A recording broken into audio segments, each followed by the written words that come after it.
saadaasha wararka cayaaraha sheekooyinka kale ee ka dhacaya dalkeena iyo dunida inteeda kale hase yeeshee intaasi oo idil waxa ka soo hormari doona warka kooban waxa inoo aqrin doona Muxudiin Macalin Cabdulle mahadsanid nimca adiga Ibraahim Aadan Maxamed Faransa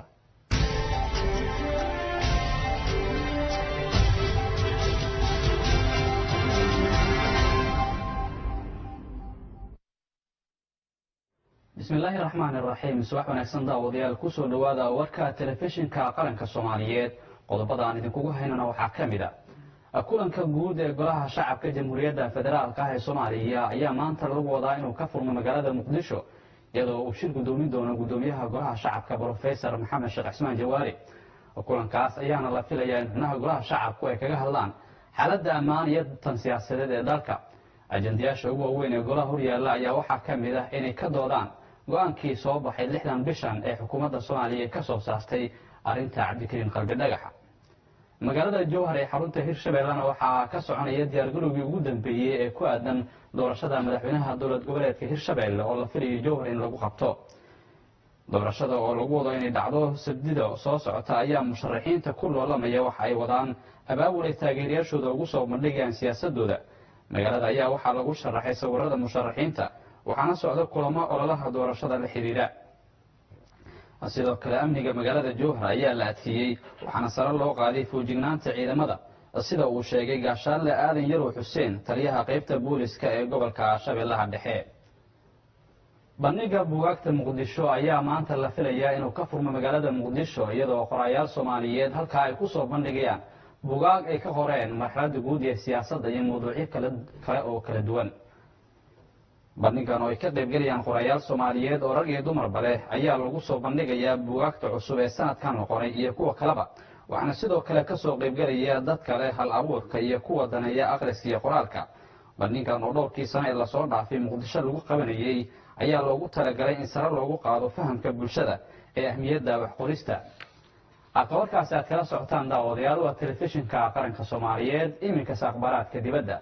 dalalka reer Yurub ayaa dadaal ugu jira sidii loo gurman lahaa jasiiradaha Caribbean-ka ee khasaaraha ugu badan uu ka soo gaaray duufaanta Irma madaxweynaha Faransiiska Emmanuel Macron ayaa kormeer shaqo ku tagaya dhowr jasiiradood oo dalkaasi ka tirsan ayna saameysay duufaanta halkaas oo uu sheegay in la gaarsiinayo diyaarado wada gargaar xogayaha arrimaha dibadda Ingiriiska Boris Johnson iyo boqorka Netherlands ayaa iyaguna booqanaya deegaano kale oo duufaantu ay saameysay ilaa 23 ruux oo u dhashay wadamada Ingiriiska Faransiiska iyo Netherlands ayaa markaasi ay dishay duufaanta Irma iyadoo khasaare kalena gaarsiisay deegaankaas socdaaladan ayaa loogu talagalay in sare loogu qaado heerka samafalka dadka duufaantu saameysay la gaarsiinayo loona soo jeesto sidii loo abuuri lahaa mashaariic ay jasiiradahaasi uga soo kaban karaan khasaarihii ka dhashay duufaanta Irma ee Caribbean-ka aadka u saameysay warkii subaxnimo daawadayaal waa naga intaa aan dib idinku wacdiyo barnaamijka saaka iyo dunida oo ay noo daadihinayaan Nimco Xirsi Jimcaale iyo Ibraahim Aadan Maxamed Faransa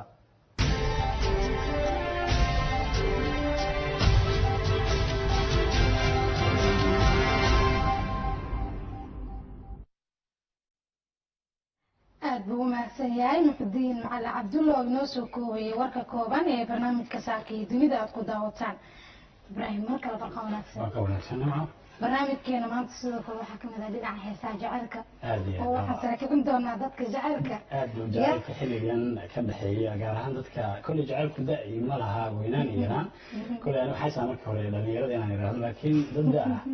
ayaa isjeclaa karo marka iyada heesaasna way noo soo socdaan qodobadana waxaan ku bilaabanaynaa sar u kac ballaaran ayaa laga dareemayaa qaar ka mid ah qudaarta cagaaran ee loo iib keeno suuqyada magaalada Muqdisho caasimadda Soomaaliya waxyaabaha ka dambeeya in sar u kacaasi markaasi suuqyada qudaartu ay yeeshaan haddaba sar u kacaasi qudaartan ayaa lagu sheegay inay salka ku hayso beeraleyda oo waayay roobkii xilligan ama se uusan ku filnaanin roobkii da'ay warbixintaas waxaa diyaarisay Nimco Xirsi waxaana soo jeedinaya Cabdulqaadir Irshaad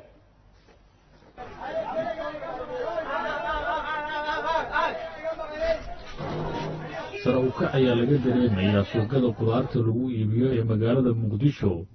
kadib markii beeralaydu aysan helin roobab ku filan oo ay dalagyada beerahooda ku bixi lahaayeen in muddo ah taasi oo keentay in qaybo ka mida qudaarta ay noqoto mid qaali ah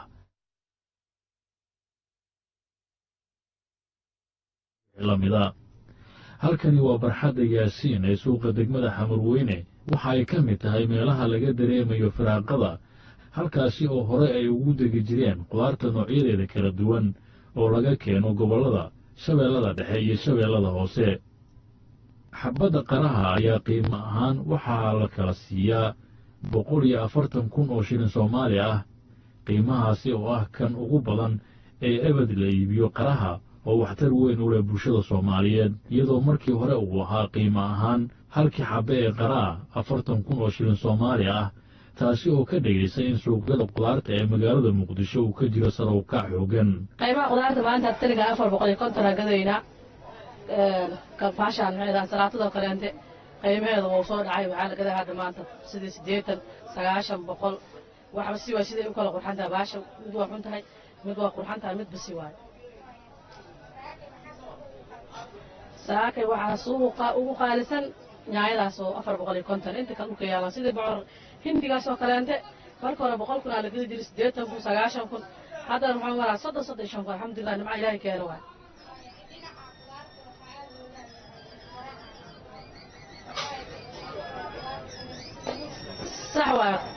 صح بابايا داي وحال قد جري حبدي $6 وحال قد جري 10 كن 15 كن هدا تان وعمرها $6 iyo wax la meel in la gado qaraha saasoo kaleenta 60 konton 40 la gadi jiray hadda wacumara 100 iyo wixii ka koreeyo marka waxa keenaysa wabidii hoos u dhacay ayaan waraatay waa tacabkii xoogaa kala go'ay saas daraadeed qaal ay u noqotay qudaarta sidaas oo kale waxaa suuqyada qiimo hoose laga iibinayaa liin dhanaanta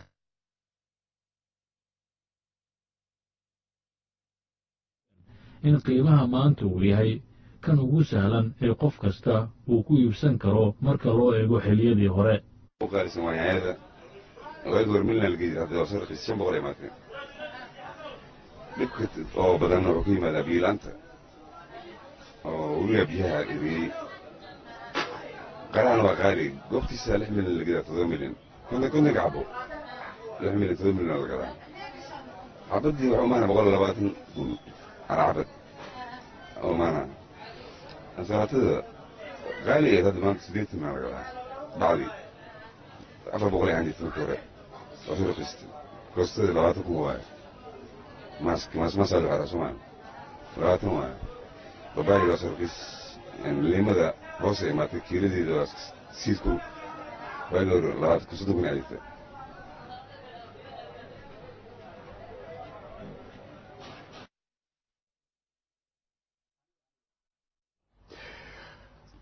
وهاجاج aad buu mahadsan yahay cabdulqaadir irshaad oo warbixintaasi sare u kaca qudaarta qaarkood markaasi ku timid inoo diyaariyey waagaaghay nimca maxaa xiga faranso waxaa inoo xiga qodobkii aan daawadayaasheena usoo gudbina hordhaca barnaamijkeena kaasoo ahaa dadka qaba baahiyaha gaarka ah ayaa la awoodiya karti ay wax ku qabsan karaan kuwaasoo ay kula tartami karaan dadka kale ee ilaahay subxaana watacaala lixadkooda u dhamaystiray haddaba dadkaasi daawadayaal waxay kaloo ka shaqayn karaan howlaha samafalka iyaga oo caawinaya inta kale la midka ah warbixin arrintaasi ku saabsan waxaa inoo diyaariyey wariyahayaga maxamed cali axmed nuuray cabdikariim nuur maxamuud iyo maxamed xayle cabdulle waa laba dhallinyaro ah oo naafo ah oo u istaagay dhismaha hay-ad u adeegta bulshada kale ee naafada ee iyaga la mid ah cabdikariim nuur maxamuud waxa uu ku dhaawacmay dagaaladii dhacay 1991kii xilligii burburka isagoo xilligaasi aan lahayn garaad badan waxa uu naafo ka yahay gacmaha iyo lugaha waxa uu sannadihii u dambeeyey ku noolaa Maraykanka wuu ku faraxsan yahay qadarta alle waxa uu rumaysan yahay in ay jiraan dad ka liita oo u baahan in la gacan qabto maxamed xayle cabdulle waxa uu isna naafo ka yahay qaybta hoose ee jirka sanadkii 2005 ayuu ku dhaawacmay degmada Holwadaag waxa uu sheegay in caafimaadkiisa wax looga qaban waayay gudaha waddanka iyo dalka Indiya oo caafimaad uu tagay kadib waxa uu suuro gashay in uu kaga sii gudbo Maraykanka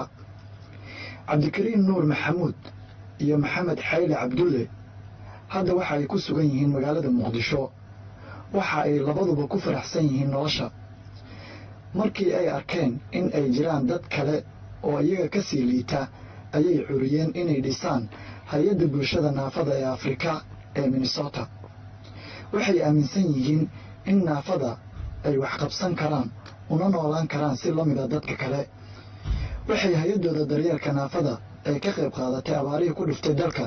sidoo kale waxa ay qalabeeyeen xarumo caafimaad xayla oo ka hadlaya noloshiisa waxuu yidhi dhibaatada waxay soo gaartay 2005 bishii 8aad ay soo gaartay muqdisho ay ugu soo gaartay degmada Hurwadaag gaar ahaan Baarbax tashin iska caadi u ahay xabad waxay ahayd kor inta iskaga riday soo qof ku soo dhacday ka soo dhex baxday anigoo marka dhalinyaro meesha iska taagay ay ugu sii dhacday marka kabacdina dhibkan hadda ay u jeeday keentay halka garabka iga dhacday kabacdi hadda dhabarka iga jirtaa ilaa hadda oo dhabarka igu jirtaa saameynta jireenaaneed naafo qaar dambe ay keentay in qofka qaybta dambe ka naafo ay keentay waxaan weydiiyey goortii ay ku dhalatay in ay aasaasaan hay-addan fikraddan iyo waxay soo bilaabatay ilaa 2010kii soo bilaabatay 2010kii markay soo bilaabatay waxaan hay-adda aan baqaadnay oo hay-adda caadi u shaqo bilowday 2013kii bilownay shaqadeeda caadiga ah laakiin fikraddeeda marka hore aniga iyo ninkaa saaxiibkaya iyo rag kaloo aduga oo dhalinyaro ah aan isla bilownay laakiin fikirka awoodiisa ani ninkaana lahayn cabdikariin nuur maxamuud oo ah guddoomiyaha bulshada ee naafada Afrika ee Minnesota waxa uu isna ka hadlay xasuustii dhaawiciisa niyo aniga muqaddad ilaahay waqtiga dagaalada Soomaaliya dhaceen iskaashii guud ayaa dhulka soo gaaray waan yaraa xasuusaas qalba oo hayo wixii macna markaas ma ka sheekeen ka badan inaan dhaawacmay dhibaato soo maray waa la socdaa dagaalada sokay wax qadi ku dhacday hortiga dhacday kadib aan oo dhan bay dhigtay macnaha naafa jiko dhan gacmaha yar waxaan bay dhigtay wuxuu intaasi kadib cabdikariin nuur sheegay waxa ay qabteen doorkii ay ku lahaayeen abaarta iyo waxa hadda uga qorshaysan naafada dadka naafada ayaga waxaan hadda u dhisaynaa waxaan wadnaa barnaamij weyn inaan u dhisno meel naafada dadka loogu jimciyo sidoo kale gaariyaal wajiga lagu siiyo ku bartaan training school ku bartaan sida gaariga loo kala looga dabo inay isdibiri karaan kilooda nolol fiican qabsan karaan inay macnaha niyadda anaga haysanoo kale ay ku noolaan karaan ayaan wadnaa barnaamijkaas hadda meesha wadnaa qalabkooda u diyaarsaya wax lagu jeesaya waxaan kaloo sameynay macnaha maadaama waddanka ay ka dhaceen abaaro xun ayaan waxaan u soo gudminay abaarihii maxamed cali axmed rooraaye warbaahinta qaranka yahay wariyahayaga maxamed cali axmed rooraaye oo warbixintaas inoo diyaariyey waa tahay rooraaye mahadsan yahay nimco barnaamijkeeni inagoo markaa ku guda jirno waxaa inoo soo socda goordhow sportigii ama cayaarihii oo xalayna championkiisku kala awood sheegtay qofba qofkii ka awood badnaa uu ku durduriyey kolley sheekadaas idil xabiib ayaa inoo diyaar oo soo dhow goordhow sidii usoo tallaabi doon laakiin dhinaca kaalmaha sugaanta ayaan aadaynaa jacaylka dhinaca jacaylkaan aadaynaa markan muxuu ahaa jacaylkaasi jacaylkan waa heesti miya waxaa ku luqeynaysa heestan yurub geeyo fanaaniyaha magaalada boosaaso inooga soo warrama maxamed muuse tarsan oo inoo soo diyaariyey warbixintaasi ku aadanayd horumar ballaaran oo xilliga laga dareemayo dekeda weyn ee magaalada boosaaso ee xarunta gobolkaasi bari ibrahim xoogaa maanta barnaamijka waxaa moodaa inuu farxad badan leeyahay dib baan kaga sheegi doonaa daawadayaasheena qiimaha badan dhinaca warbixinada ayaanu kusii socnaa warbixin xiisala ayaan markaan u saareynaa daawadayaasheena oo ku saabsan qoys Soomaali ah oo ku nool dalkaasi Ingiriiska caasimadiisa London ayaa diiday inay seexdaan ama ay joogaan guryaha dalkaasi haddaba qoyskaasi muddo 3 sano ku dhow ayay dibadjoog ka yihiin guryahooda iyaga oo door bidataa beddelkeeda inay hoy ka dhigtaan marshabiyeedka wadada haddaba warbixintan xiisaha leh waxaa inoo soo diyaariyey maxamed sheekh cabdixakiim bunka hooyo Soomaaliyeed iyo wiilkeeda oo hoy la'aan ah ayaa darbijiif ku ah waddo ku taala magaalada London ee dalka Ingiriiska kadib markii laga soo saaray guri ay ka degnaayeen hooyadan iyo wiilkeeda ayaa muddo 3 sano ah hoy la'aan ah waxaana gurigii ay ka degnaayeen laga soo saaray sannaddii 2014 kadib markii ay ku guuldaraysteen inay iska bixiyaan kirada guriga. mid ka mid ah wargeysyada ugu waaweyn dalka ingiriiska ayaa warbixin ka diyaariyey qaabka ay u nool yihiin hooyadan iyo wiilkeeda oo degay marshibiyadii madbacad ku taalla degmada Tooting ee koonfurta galbeed ee magaalada London. hooyadan iyo wiilkeeda ayaa dhowr jeer la isku dayay in la dejiyo guri lagana raro halka ay ku nool yihiin si ay u helaan nolol ka wanaagsan tan iminka ay ku nool yihiin. waxaana la soo bandhigay guri ay ku noolaadaan oo bishii ku kacaya lacag gaaraysa 1,500 pound balse way diideen waxaana ay doorteen inay isaga noolaadaan waddada dhinaceeda ilaa ay u yimaadeen qoysaskooda iyo bulshada Soomaaliyeed ee ku nool London. ila ku dhow hay-adaha samafalka ayaa u sheegay wargeyska Daily Mail in dhowr jeer ay booliiska iyo bulshada Soomaaliyeed ay isku dayeen inay ka saaraan nolosha darbijiifnimada waxaana dhowr jeer loo soo bandhigay guryo dhowra oo ay degaan hase ahaatee way diideen.